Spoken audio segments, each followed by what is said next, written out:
नमस्कार दोस्तों, स्वागत है आपका हमारे YouTube channel study with experience पर। फ्रेंड्स, आज हम पढ़ेंगे जनवरी के करंट अफेयर्स मोस्ट इम्पॉर्टेंट, जो कि ये पहला पार्ट है और 2 पार्टों में मिलेगा पूरा जनवरी, और विभिन्न एग्जाम्स में आपको काफ़ी बेनिफिट देगा। जो आगामी परीक्षाएं हैं, समीक्षा अधिकारी, यूपी दरोगा, jail warden, PCS 2020 and BEO, तो ये जितनी भी परीक्षाएं आने वाली हैं उनमें आपको ये काफ़ी बेनिफिट देगा ये वीडियो, और जो कि हिंदी में होगा। और फ्रेंड्स, वीडियो शुरू करने से पहले यदि आपने पहली बार हमारे चैनल को विजिट किया है, वीडियो देख रहे हैं, तो चैनल को सब्सक्राइब करना ना भूलें। ये बेल आइकन बटन को अवश्य प्रेस कर दें, जिससे आपको टाइमली नोटिफिकेशन मिलता रहे यदि मैं कोई वीडियो डालता हूँ। और यदि आप टेलीग्राम पे है तो मुझे स्टडी विद एक्सपीरियंस से ज्वाइन कर लें, ग्रुप भी है, और वहाँ पे PDF फॉर्मेट में आपको क्वेश्चन अवेलेबल कराए जाते हैं और स्टडी मटेरियल प्रोवाइड किया जाता है, तो यहाँ पे आप ज्वाइन कर सकते हैं। तो शुरू करते हैं फ्रेंड्स। पहला क्वेश्चन है, इसरो छोटे उपग्रह के प्रक्षेपण के लिए नए प्रक्षेपण केंद्र की स्थापना करेगा। कहाँ पे स्थापना करेगा? तो पहली चीज तो इसरो, और कहाँ पे करेगा स्थापना, ये क्वेश्चन आ सकता है। तो भारतीय अंतरिक्ष अनुसंधान संगठन, जो कि तमिलनाडु के तूतुकुडी जिले में एक नया उपग्रह प्रक्षेपण केंद्र स्थापित करेगा। यह आपके लिए महत्वपूर्ण क्वेश्चन हो जाता है आगामी परीक्षाओं के लिए। Very very important question. यहाँ पे मैंने उन क्वेश्चंस को कंपाइल किया। देखिए, नंबर ऑफ क्वेश्चंस मैं 300-400 बना दूं, डजेंट मैटर, बट फ्रेंड्स जिनकी आने की ज़्यादा चांसेस है मैंने उनको लिया है। तो कम क्वेश्चंस और नंबर ऑफ फ्रिक्वेंसी, या कह सकते हैं एक्सपेक्टेड, ये क्वेश्चन हैं, ठीक है। तो इसरो के अध्यक्ष कौन है? के सिवान है, और इसका मुख्यालय बेंगलुरु में है। इसकी स्थापना 1969 में हुई थी। अगला प्रश्न देख लेते हैं। विज्ञान मंत्रालय ने 14 वैज्ञानिकों को स्वर्ण जयंती फेलोशिप प्रदान की है। कितने वैज्ञानिकों को? क्वेश्चन पूछा जा सकता है कि हाल ही में स्वर्ण जयंती फेलोशिप प्रदान किए गए वैज्ञानिकों की संख्या क्या है? तो आपको याद होना चाहिए जिनकी संख्या 14। ये संख्या आपके लिए महत्वपूर्ण हो जाती है।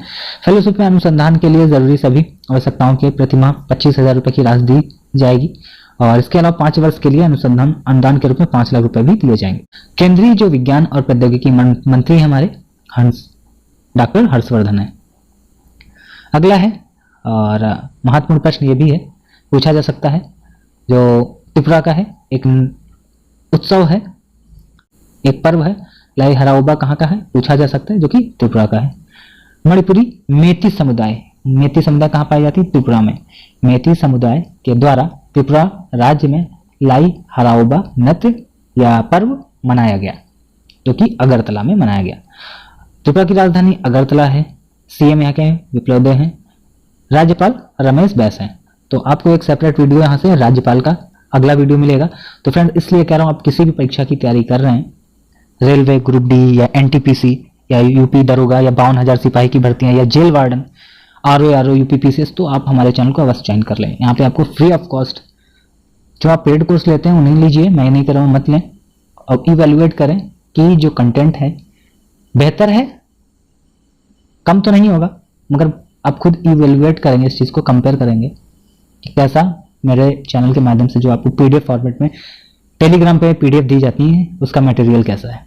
तो यही मैं कहना चाहूँगा, आप हमारे चैनल को ज्वाइन कर लें, सब्सक्राइब कर लें। अगला प्रश्न है, रेलवे में जो RPF होती है फोर्स, रेलवे प्रोटेक्शन फोर्स, इसका नाम बदल दिया गया है। पूछा जा सकता है, रेलवे की परीक्षाओं में तो अवश्य क्वेश्चन आएगा ये, और इसका नाम कर दिया भारतीय रेलवे सुरक्षा बल सेवा। ये महत्वपूर्ण प्रश्न है, और रेलवे के अपने सुरक्षा बल जो है यहाँ पे डिटेल से दे दिया गया, और यहाँ के जो रेल मंत्री हैं, ये पूछा जा सकता है, पीयूष गोयल है। और पीयूष जायसवाल को ग्लोबल बिहार एक्सीलेंस अवार्ड 2019 से नवाजा गया। अगला प्रश्न है, ये पीयूष गोयल से मत कंफ्यूज करिएगा इसे, ये पीयूष जायसवाल हैं, और इन्हें बिहार एक्सीलेंस अवार्ड दिया गया। राज्यसभा सांसद और पद्मश्री से सम्मानित डॉक्टर CP ठाकुर और बिहार महिला की अध्यक्ष दिलमणि देवी द्वारा यह प्रदान किया गया।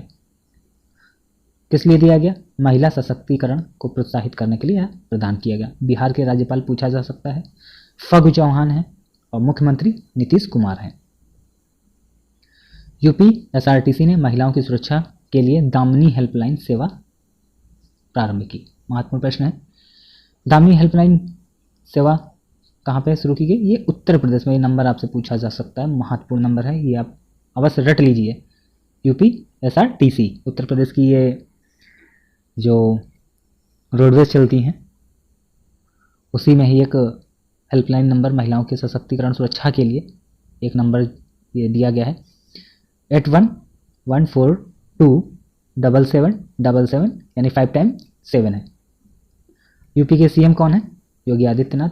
और राज्यपाल वर्तमान में आनंदीबेन पटेल। और यूपी के विधानसभा अध्यक्ष कौन है? तो आप मुझे कमेंट बॉक्स में कमेंट करके बताएं। हृदय नारायण दीक्षित बता देता हूँ। और इनका कॉन्स्टिट्यूंसी क्षेत्र कहाँ पे है? बीघापुर क्षेत्र से है ये। केरल सीए का विरोध में प्रस्ताव पास करने वाला देश का पहला राज्य बन गया है। यहाँ के मुख्यमंत्री हैं पिनराई विजयन। आसिफ मोहम्मद यहाँ के राज्यपाल हैं। और राज्यपाल से अवश्य क्वेश्चन आएगा, तो राज्यपाल जो नए बदले हैं उनका भी सेपरेट वीडियो आपके जितने भी राज्यपाल बनाए गए हैं और जितने राज्यों के हैं सभी आपको एक सेपरेट वीडियो में दे दिया जाएगा। अगला प्रतिष्ठित नाट्य सूर्य पुरस्कार से सम्मानित एवं प्रख्यात नाटककार जो रतन ओझा हैं उनका हाल ही में निधन हो गया। ये पूछा जा सकता है कि जो हाल ही में रतन ओझा का निधन हो गया वो किस क्षेत्र से संबंधित है, जो कि एक नाटककार थे। ठीक है, असम के प्रख्यात। और इनका राज्य भी पूछा जा सकता है कि इनका संबंध किस राज्य से है, तो असम से है। 1971 में एक इनका नाटक था कोकाइडो। तो पूछा जा सकता है कि कोकाइडो नाटक के नाटककार कौन है, तो आपको याद रखना है रतन ओझा। ये पीसीएस लेवल का क्वेश्चन बन जाएगा। अगला प्रश्न है, भारत सरकार ने दीनदयाल अंत्योदय योजना राष्ट्रीय शहरी आजीविका मिशन के तहत फ्लिपकार्ट के साथ एमओयू पर हस्ताक्षर किए। वेरी वेरी इंपॉर्टेंट प्रश्न है ये। और जिसमें देश भर में 44 लाख महिलाओं से जुड़े स्व सहायता समूह महिलाओं को आर्थिक रूप से स्वतंत्र बनाने के उद्देश्य से यह कार्य शुरू किया गया है। फ्लिपकार्ट की स्थापना 2007 में अक्टूबर में हुई थी। मुख्यालय बेंगलुरु है। जो बंसल बंधु हैं उन्हीं के द्वारा ये शुरू किया गया, बिन्नी बंसल।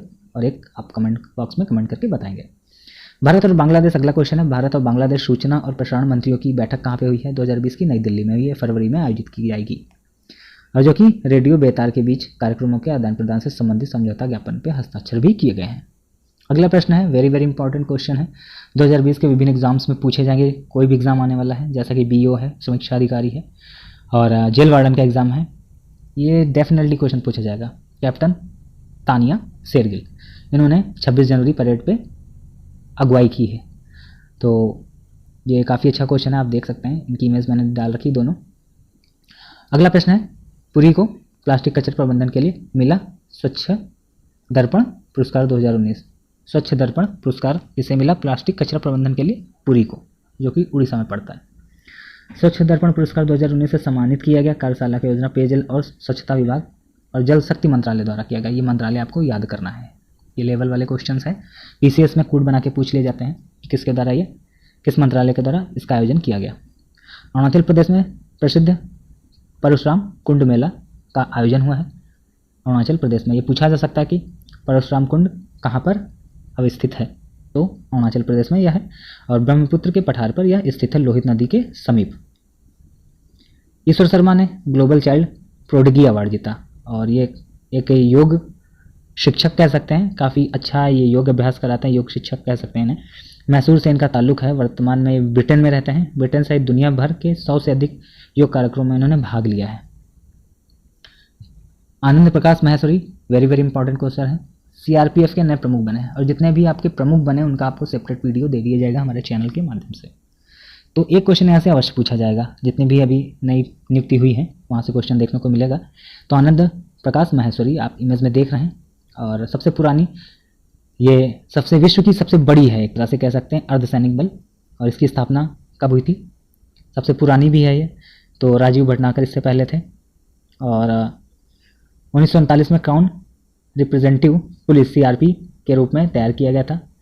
और 1949 में स्वतंत्रता के बाद फिर से इसका नाम सीआरपीएफ कर दिया गया। अगला प्रश्न है, सेना दिवस कब होता है? 15 जनवरी को होता है। और इस वर्ष 72वां सेना दिवस 2020 में मनाया गया। वेरी वेरी इंपॉर्टेंट है, पूछा जा सकता है कि 15 जनवरी को कौन सा दिवस होता है, तो सेना दिवस। और ये भी पूछा जा सकता है कि 2020 में सेना दिवस का कौन सा स्थापना दिवस मनाया गया, या कौन सा किस नंबर का था, तो 72वां था। और किस लिए मनाया जाता है?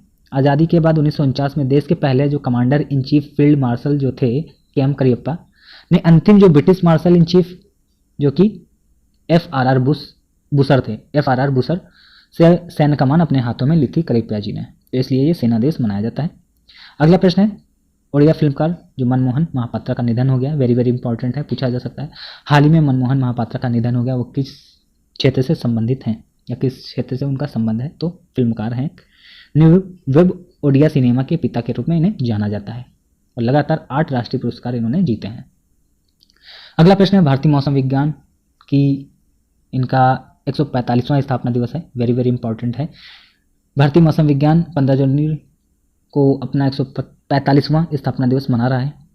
भारतीय मौसम विभाग की स्थापना 1875 में हुई थी, वेरी वेरी इंपॉर्टेंट है, ये डेट आप याद कर लीजिएगा। 1875 में भारतीय मौसम विभाग की स्थापना हुई थी और इसके मुख्यालय भी बदले हैं, कब कहाँ से कहाँ स्थानांतरण हुआ ये भी आपको याद करना है। कलकत्ता में इसका मुख्यालय स्थापित किया गया सबसे पहले 1875 में, फिर इसके बाद 1945 में शिमला भेज दिया गया, फिर 1928 में पुणे भेज दिया गया यहाँ पे, फिर पुणे से 1944 में दिल्ली स्थानांतरित कर दिया गया और वर्तमान में दिल्ली में ही ये इसका मुख्यालय है। IMD भारत सरकार के पृथ्वी विज्ञान मंत्रालय के तहत काम करता है। अगला प्रश्न है, भारतीय प्रतिभूति और विनिमय बोर्ड यानी कि सेबी 500 सूचीबद्ध कंपनियों के अध्यक्ष और MD प्रबंधन निदेशक या मुख्य कार्यकारी अधिकारी जिसे CEO कहते हैं, तो पदों को अलग करने की जो समय सीमा थी 2 साल के लिए बढ़ा दी है, अब ये 2022 तक इसका पद अलग किया जाएगा। अगला प्रश्न है, भारत के पूर्व दिग्गज जो ऑलराउंडर हैं बापू नाडकर्णी का निधन हो गया, वेरी वेरी इंपॉर्टेंट है। इनका भी किस फील्ड से है ये पूछा जा सकता है, तो बापू नाडकर्णी एक क्रिकेटर हैं जिनका हाल ही में निधन हो गया। अगला प्रश्न वेरी वेरी इंपॉर्टेंट है, दक्षिण अफ्रीका में ICC अंडर 19 का विश्व कप चालू हो गया है जो कि फरवरी में इसका आयोजन हुआ और इसके जो टूर्नामेंट में भारतीय कप्तान हैं कौन है ये आप मुझे कमेंट बॉक्स में कमेंट करके बताएं। और यहाँ पे जो वर्तमान में ICC के अध्यक्ष हैं शशांक मनोहर है और CEO कौन है, मनु साहनी है। इसका मुख्यालय ICC का कहाँ है, UAE में है। मैं बता देता हूँ यहाँ पे लिखा भी हुआ है, यहाँ पे एक सेकंड ये देख सकते हैं, प्रियम गर्ग की कप्तानी में ये टूर्नामेंट खेला जाएगा।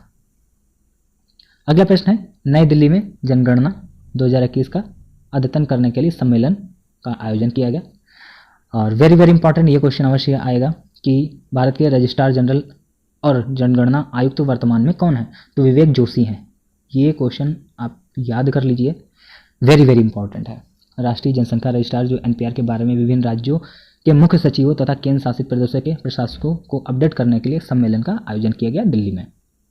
विश्व में सबसे छोटे कद के व्यक्ति खगेंद्र थापा का निधन हो गया है। खगेंद्र थापा की हाइट है 20 फीट 2.41 और एक लड़की महिला का पूछा जाए ये भी क्वेश्चन आ सकता है और एक महिला का क्वेश्चन पूछा जाए तो सबसे छोटे कद की किशोरी जिसका नाम है ज्योति अमगे, ये दोनों ही क्वेश्चन महत्वपूर्ण है, इन्हें आप याद कर लीजिएगा। सानिया और नाडिया की जोड़ी ने ऑस्ट्रेलिया में WTA डबल्स का खिताब अपने नाम किया है, वेरी वेरी इंपॉर्टेंट है। और ये अवश्य पूछा जाएगा कि सानिया का ये कौन सा WTA खिताब था, तो इन्होंने 42वां WTA खिताब जीता सानिया मिर्जा ने। और हराया किसे ये भी पूछा जा सकता है, किसके साथ इन्होंने डबल्स खेला, तो जो नाडिया टिचेनोक हैं कहाँ की, यूक्रेन की हैं। अगला है, ओडिशा सरकार ने वर्चुअल पुलिस स्टेशन का शुभारंभ किया और इसका प्रत्येक दिवस उत्कल दिवस मनाया जाता है। कब मनाया जाता है, 1 अप्रैल को मनाया जाता है। यहाँ के CM कौन है, नवीन पटनायक है, राज्यपाल गणेशी लाल हैं। यूनियन बजट से कुछ महत्वपूर्ण है, यूनियन बजट जो बहुत महत्वपूर्ण क्वेश्चन बनेंगे वो आपको सेपरेट दे दिए जाएंगे या अगले पार्ट में कवर कर लिए जाएंगे। वर्तमान में जो मुख्य आर्थिक सलाहकार हैं Krishnamurthy Subramanian, very very important है, ये क्वेश्चन डायरेक्ट पूछा जा सकता है कि मुख्य आर्थिक सलाहकार 2020 में कौन है, कृष्णमूर्ति सुब्रमण्यम। और यहाँ पे जो GDP वृद्धि का अनुमान लगाया अब तो कम हो गई है मगर 6.5 यानी 6 से 6.5% के बीच रहने का अनुमान लगाया गया था। 3 विषय पर आधारित है वर्तमान का जो 2021 का बजट है। पहला है आकांक्षी भारत यानी कि जिससे समाज के सभी वर्गों को जीवन यापन का बेहतर स्टैंडर्ड मिले, स्वास्थ्य, शिक्षा और बेहतर रोजगार का एक्सेस हो। दूसरा सभी के लिए इकोनॉमिक डेवलपमेंट, सबका साथ सबका विकास सबका विश्वास। और तीसरा है केयरिंग सोसाइटी, जिम्मेदार समाज जो मानवीय और करुणामय हो, जहां अंत्योदय भरोसे का साथी हो। तो ये तीनों जो 3 विषय हैं, जो 3 थीम है, इन्हें आपको याद करना है। पूछा जा सकता है कौन सी इसमें नहीं है। ऑप्शन में ये अवश्य आएगा कि कौन सा इसमें नहीं है थीम, तो तीनों जब याद होंगी तभी आप नहीं लगा पाएंगे। तो फ्रेंड्स, ये पहला पार्ट था, और भी पार्ट आपको अगले पार्ट में जितने भी जनवरी के क्वेश्चन हैं महत्वपूर्ण करंट अफेयर से संबंधित कवर कर लिए जाएंगे। वीडियो कैसा लगा आप मुझे कमेंट बॉक्स में कमेंट करके बताएं। वीडियो पहली बार चैनल पे देख रहे हैं तो चैनल को सब्सक्राइब करना ना भूलें, बेल आइकन का अवश्य प्रेस कर दें, जिससे आपको टाइमली नोटिफिकेशन मिलता रहे। यदि आप टेलीग्राम पे तो टेलीग्राम पे स्टडी विद एक्सपीरियंस ज्वाइन कर सकते हैं पीडीएफ प्राप्त करने के लिए। Thanks for watching. जय हिंद।